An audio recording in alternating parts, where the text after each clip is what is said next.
안녕하세요. 오승법률사무소 권희진 변호사입니다. 오늘은 이혼할 때 재산분할이 고민이신 분들 중에서 내가 특유재산을 갖고 있거나 아니면 상대 배우자가 특유재산을 갖고 있을 때 어떻게 재산분할을 해야 하는지 짧은 영상을 준비를 해보았습니다. 여러분, 특유재산이 무엇인지 아시죠? 사실 인터넷 치면은 많이 나오는 개념이기 때문에 모르는 분들이 많이 없을 거라고 생각이 돼요. 쉽게 풀어드리면 혼인 전에 내가 열심히 일해가지고 노력한 재산이거나 아니면 혼인 기간 중에 우리 부모님이 상속하거나 증여해주신 재산, 즉 상대 배우자가 1도 기여하지 않은 재산을 의미를 해요. 그렇기 때문에 상대 배우자가 아무런 노력도 하지 않았는데 결혼했다가 이혼한다라는 이유만으로 재산분할까지 해줘야 된다고 한다면 정말 억울하겠죠.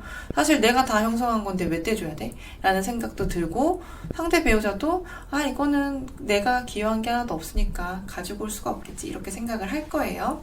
하지만 우리나라 법원의 경우에는 특유재산이라고 하더라도 경우에 따라서는 재산분할 대상에 포함시켜서 분할을 하는 경우가 있어서 소개를 해드리려고 해요.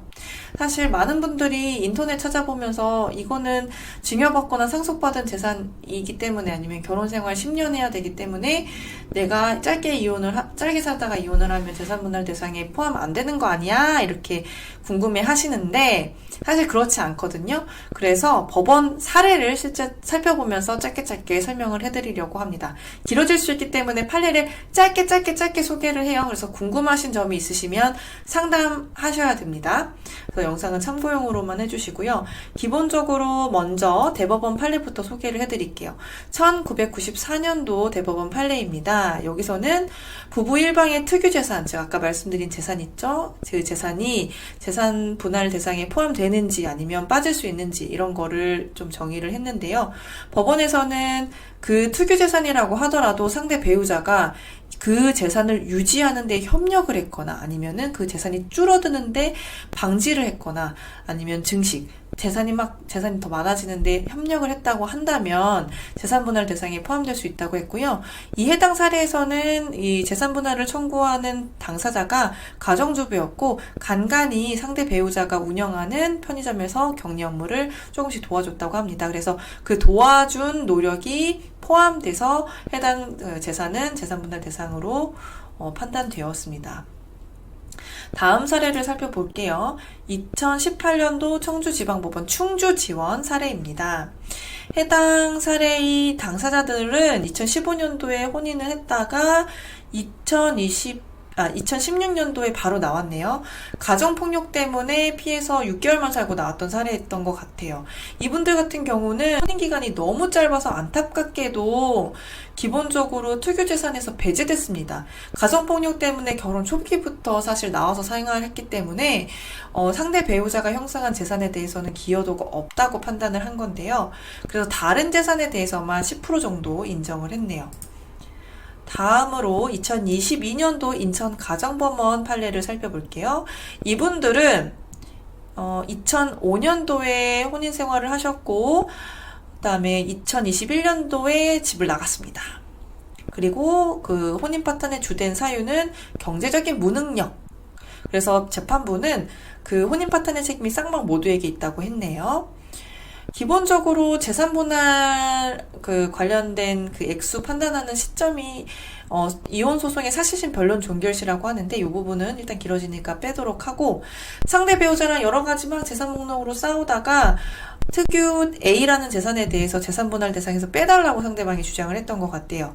근데 특유재산이라고 하더라도 아까 말씀드린 것처럼 유지에 협력하여 감소를 방지했거나 증식에 협력했다라고 해가지고 요 재판부에서는 재산분할 대상에 포함시켰습니다. 옛날부터 소유하고 있었던 부동산이었는데 재테크를 막 잘했어요. 결혼생활 하면서. 그래서 이분은 기여도를 40% 받게 됐습니다.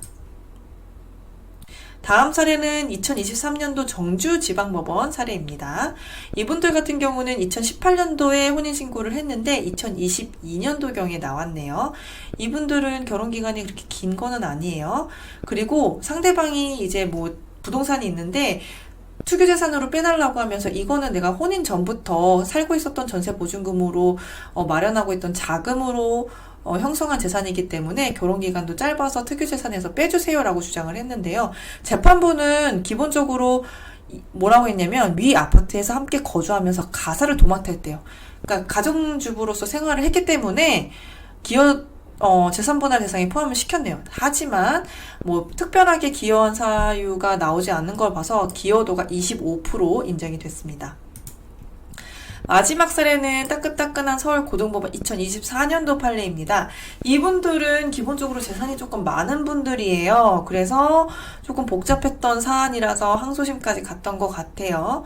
지금 확정됐는지 여부는 판단되지 않는데, 이분들이 특유재산으로 다퉜던 재산은 상대방의 어머니로부터 증여받은 기존 건물이 있었다고 합니다. 진짜 부자였던 것 같아요.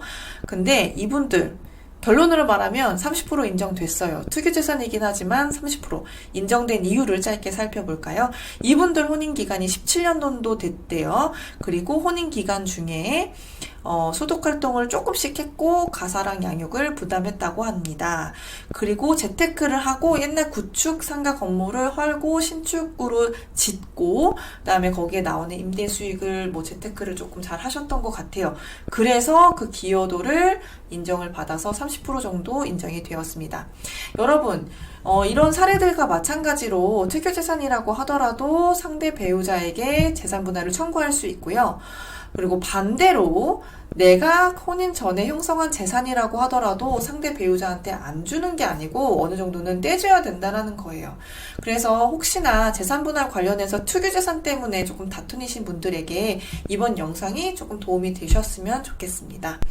오늘은 짧게 사례를 통해서 설명을 드렸기 때문에 약간은 재미가 없었을 수도 있지만 여러분들이 이번 영상이 유익하셨다면 꼭 좋아요와 알림 설정, 그 다음에 구독도 해주세요.